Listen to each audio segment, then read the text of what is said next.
અસર થાય છે। તો એટલા માટે આપણી આ થેરાપી બહુ જરૂરી છે। તમે થેરાપી લો અને રોગોથી મુક્ત રહો તમે, કેમ કે આપણે આ થેરાપી લેવાથી આપણા શરીરના એક એક અંગને સારું રાખવાનું કામ કરે છે।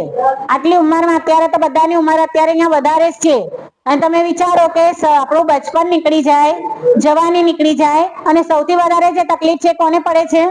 ક્યારે પડે છે? સૌથી વધારે તકલીફ ક્યારે પડે દાદા? ગળપણમાં, બરાબર છે ને? સૌથી વધારે ગળપણમાં પડે। પેલું ગીત પેલું એનું રાજકુમાર નું છે ને, પેલું ગીત સાંભળ્યું છે ને બધાએ? बचपन खेल में खोया, जवानी नींद बरसोया, बुढ़ापा देख कर रोया, है ना?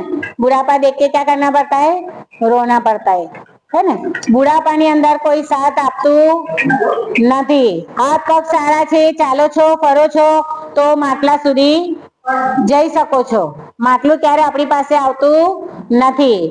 અને જો ના ચાલી શકો, ના હરી ફરી શકો, તો ખૂણામાં ખાટલી, પાણીની માટલી અને દવાની બાટલી, એ બધું આપણી પાસે આવી જાય। તો શું એવી જિંદગી જીવી છે?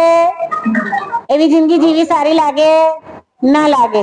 તો વિચારજો પોતાના પરિવાર માટે, આ બહુ સરસ પ્રોડક્ટ છે। નાની છે, ગમે ત્યારે પણ તમે ક્યાંય પણ જાઓ તો પણ લઈને જઈ શકો છો, બરાબર ને? અને ગમે ત્યારે પણ તમે સવારે વહેલા ઉઠીને પણ લઈ શકો છો, બપોરે લઈ શકો છો, સાંજે લઈ શકો છો। ખાલી એટલું ધ્યાન રાખવાનું કે પાણી પીને થેરાપી લેવાની, અને થેરાપી પતી જાય તોય પાણી પી લેવાનું। જેટલું પાણી પીને તમે થેરાપી લેશો એટલું તમારે યુરિન યાની કે પેશાબ દ્વારા બધો કચરો તમારો બહાર નીકળી જશે। તમે અહીંથી જાઓ છો થેરાપી લઈને તો ફાસ્ટ બાથરૂમ લાગે છે કે નથી લાગતી? લાગે છે ને? ફાસ્ટ બાથરૂમ લાગે, એમાં બધો કચરો તમારા થેરાપી લીધી એટલે બધો બાથરૂમ દ્વારા બહાર કચરો નીકળી જાય। તો એટલા માટે જેટલું બને એટલું વધારે પાણી પીવાનું। બાથરૂમ જવાના બીકે લોકો પાણી પણ પીતા નથી, કે હમણાં વારે ઘડીએ પાણી પીશું અને વારે ઘડીએ આપણે બાથરૂમ જવું પડશે। પણ તમે જો પાણી નહીં પીઓ તો તમારા શરીરની અંદર લોહી જાડું થશે, કોલેસ્ટ્રોલ જમા થશે, તમારે બધો કચરો જમા થશે, અને બાથરૂમ તમે જોજો વારે ઘડીએ નહીં જાઓ, તમે પાણી વધારે નહીં પીઓ તો પીળો પેશાબ આવે છે, ખબર છે ને બધાને? કેવો પેશાબ આવે? પીળો પેશાબ આવે, કેમ કે બધો કચરો તમારા શરીરની અંદર જ જમા થાય છે। જો વધારે પાણી પીને થેરાપી લેશો તો સફેદ બાથરૂમ આવશે, કે જે